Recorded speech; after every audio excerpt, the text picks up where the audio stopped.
Welcome back. You're watching The Front Row. We're talking about the worrying cycle of drought witnessed in the country. 10 counties on the red currently due to hunger and starvation. A lot of response and interventions being done. The national government released a total of 2 billion shillings to head towards mitigating the effects. On September 8th, President Uhuru Kenyatta also officially declared drought in the 10 counties a national disaster. But I want us now to slightly just shift for a bit and talk about the livestock. One of our panelists, Peter Bow here from the Kenya Red Cross, started by saying something that has now emerged. We're seeing a lot of livestock, cattle dying due to the effects of this drought. My colleague Ahmed from Wajir spoke to the Wajir CEC on livestock, on just what is the situation on the ground. Let's take a look at that. As you're all aware, the President has declared drought as a national disaster. We're in emergency state right now. Wajir County animals are suffering. They're very weak, emaciated. And the worst drought actually is right now going towards a worsening trend. Well, if we get the rain, yes, because the animals are still weak, but our anticipation is that probably in October or November, there are chances that we might get the rain. But due to climate change, we may not get the rains. And as you're aware that drought is a natural catastrophe, we cannot for sure say that we're going to have a rain. It's good that we prepare enough and prepare and safeguard and preserve the livelihood of our farmers. Thank you. And on that point, how many animals and livestock have been affected by the ravaging drought? Quite a number. I can probably say 70% of animals are affected. Nearly 3 million sheep and goats are affected. Nearly 600,000 cattle are affected. 200,000 camel are affected. So the numbers are going and they're getting worse, and we're anticipating that if we don't do the right measures and the right interventions, we might lose a lot of animals. What interventions has the county government done as of now? Well, the county government, together with our partners, it's a cross-cutting and multi-sectoral approach. As a county, we intend to work hand in hand with our colleagues, with our sister departments, Department of Water, right now working on water tracking. As Department of Livestock, we're doing surveillance, we're doing vaccination access, whereby we're working on making sure that our animals are vaccinated, giving them supportive treatment in terms of the vitamins, dewormers, and antibiotics to make sure that they can stand these climatical conditions and these hazards that is really affecting our communities and our herders. Most of these diseases are endemic, and they always often come back, and usually it's being escalated during drought seasons. Animals moving from one point to another, the spread is very high. So what it does when you're vaccinated is literally you are boosting the immune system of the animal, and as much as, and you know that these animals, most of them, the sheep and the goats, they have to be vaccinated. Some that PPR requires a whole year or lifetime vaccinations. Some requires that we have to do ongoing and gradually, that has to be able to make them sustain and have resistance against these diseases. So when we vaccinate, we make sure that they are strong. We make sure that the spread will be lesser and able to cope this kind of drought situations. Yes, long-term solutions is drought is here with us and to always be here with us, being a natural catastrophe, being a natural phenomenon. What we have to do is we have to plan ahead, make sure that we have to put in place safety measures, safety nets for our customers who are our herders and those we represent. So what we do is, number one, we have to change the behavioral aspect of our farmers. We have to do a lot of awareness, so that they be able to prepare themselves ahead of time. For us as a county government, we have to put the measures like making sure that we give them infrastructure and the supportive system they require, making sure that we provide for them hay, which is really or nutrients for the animals, making sure that we buy the animals, making sure that for the farmers who grow hay, we're able to absorb that hay from them, so that it will be a win-win scenario for both the farmers and the herders. Also, what we have to do is we have to go through the value chain aspect of it, making sure that we utilize these animals, preserving the milk, preserving the meat, making sure that we come up with industries that are able to process these plants, create job opportunities. Those are the kind of things that we need. We have to come up with innovative ideas so that our animals and our people are not really wiped out of these disasters. So it requires not only one aspect from the county government, but it requires a multi-sectoral approach. It requires a global approach, and it requires that we harmonize, align, and complement all our activities, all the actors who are doing in this sector, to making sure that we really have to save the lives and livelihood of our farmers. This financial year, 2021-22, we have a robust interventions. Number one, we intend to buy hay from our farmers, making sure that those hays are being distributed. We also intend to do our massive vaccination exercise, county-wide, whereby we don't leave behind no one, reaching out also to our partners to making sure that each and every corner of our counties are covered. That's another approach that we're looking forward to. And the final aspect is that we have to do also, as I said before, we have to create a lot of awareness in our customer and for our farmers, because we have to a little bit divorce ourselves from the old ways of doing business, the old ways of herding. We have to come up with new modalities and new innovation and new ideas, whereby we're making sure that we create market opportunities for our farmers, train them, understand them how to be able to even, buy some medicine for themselves when the county government probably is not there, or we don't have the capacity and skills. Making sure that we train them so that they can be able to attend to the needs of the animals. So we're reaching out to our farmers. We have a close relationship with them. So for the county government of Wajir right now, we're doing those things. We're doing the vaccination for this year, financial year, and we're also buying hays. We've reached out to our partners, WFP, NDMA, FAO. We're waiting some interventions from them. So collectively, I think we're able to make an impact in the lives and the livelihoods of our farmers. Climate change has a huge impact with our farmers here in Wajir County. Initially, it was predictable. When rains, we were expecting rains. We could be, predictable what's going to happen next. But these days, these things have become so instant, and you cannot be able to foresee what's going to happen. Right, that is Abdirahman Osman, the Chief Executive Officer for Livestock and Veterinary Services in Wajir County, just giving us a feel of what really is going on the ground. Again, some alarming statistics there. I couldn't quite get all of them. He's talking about 600,000 cattle affected, 200,000 camels. We're talking about 10%. I think, of the livestock. And maybe let me take it to Mbura. Looking at what the CEC there is saying, and he's talking about new modalities, new systems, and new ways of doing things. But this also calls for some risk mitigation measures, even if it is short term. What then should they be? Thank you so much.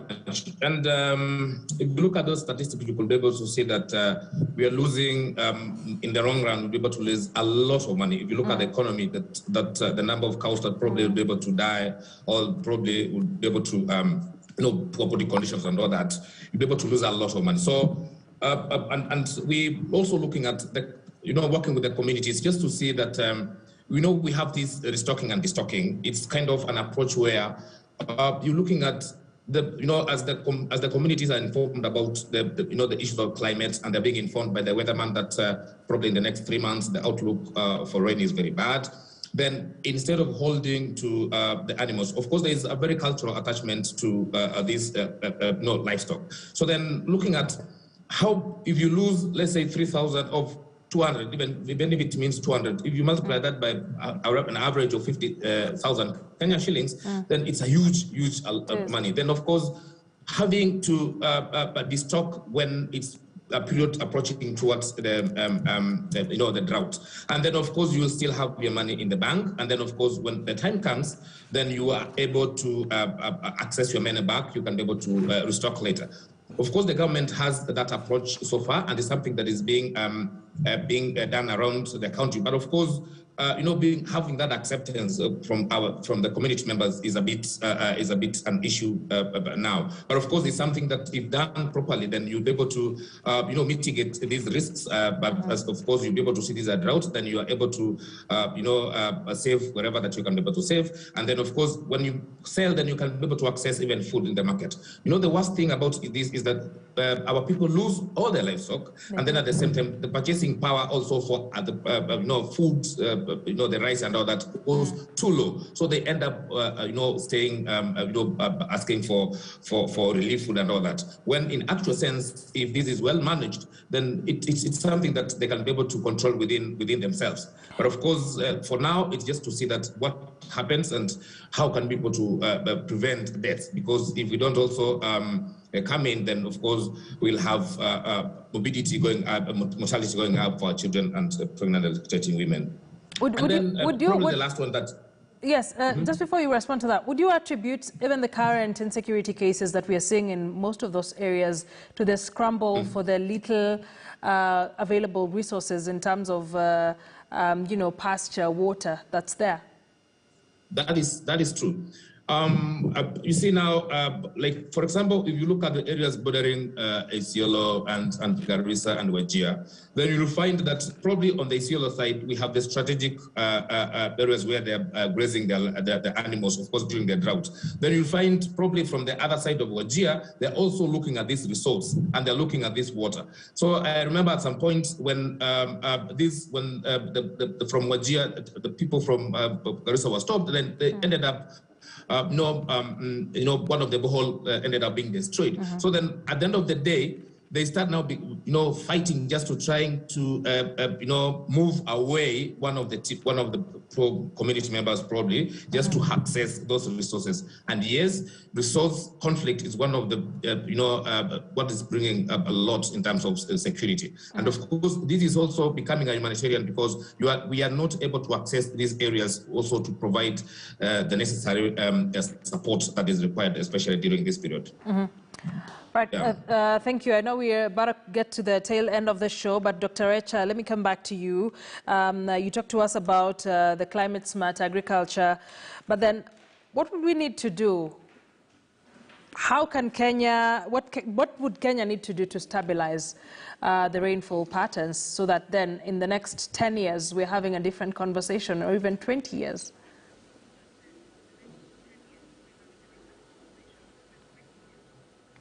Thank you very much. There is a need for willingness amongst the different stakeholders, political will in terms of our leaders, to be able to invest more in climate smart agriculture.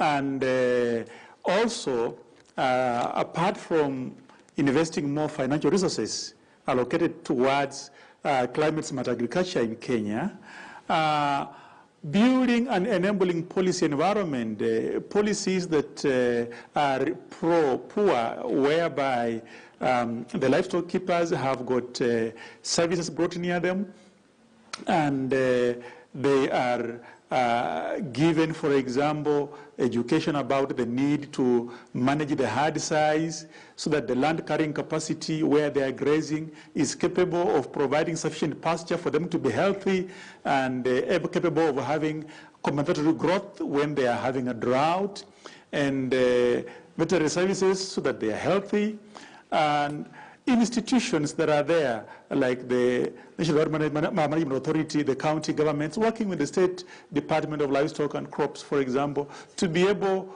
to ensure that these things are done. The practices have been documented by the researchers, by the International Livestock Institute, ILRI, that I work with.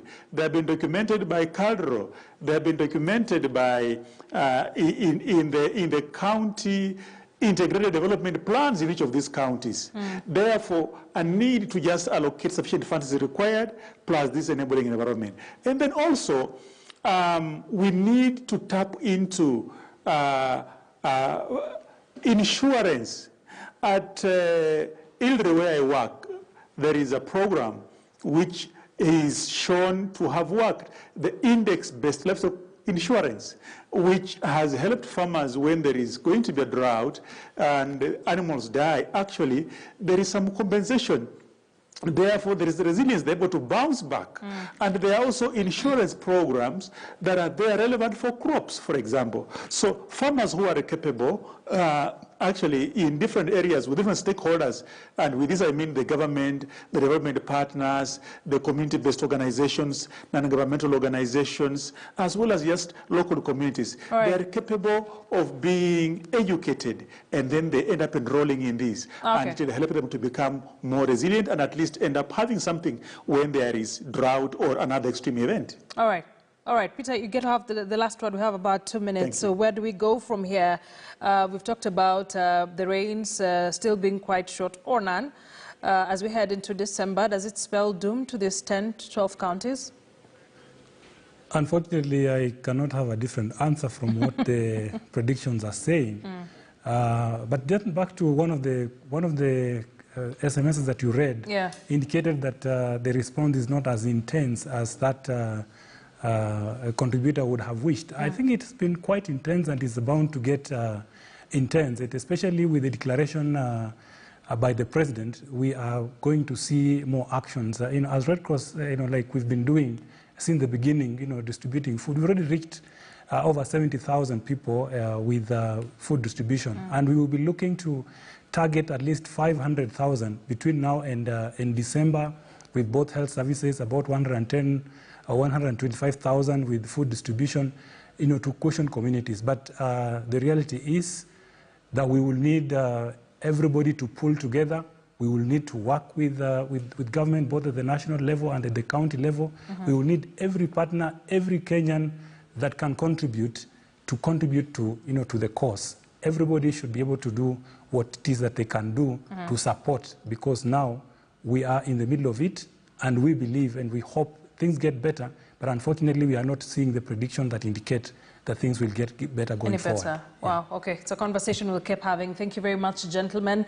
Just 1 or 2 texts as we finish. Hello, everybody. Is talking about short-term measures. The solution is on planting trees now to reverse the situation after 5 years from now. Thank you for that. And despite the fact that there is COVID-19, someone else says, climate change and locusts, etc., without incentives to farmers by paying them proper, even if there's plenty of rainfall and plenty of food protection in growing regions, there will be drought in arid areas. I'd have wished to continue this conversation, but our time is up. Thank you very much for joining us tonight here on the front row. I was speaking to Dr. John Brecher, who's a research scientist on climate change and agriculture, Peter Abwao, who's the head of communications at the Kenya Red Cross Society, and Dan Cliff Mbura, who's a nutrition program manager at Action Against Hunger. Thank you also for engaging with us, both on our social media platforms, on our text lines, and of course watching from home. I am Akisa Wandera. Till next time, have a good night.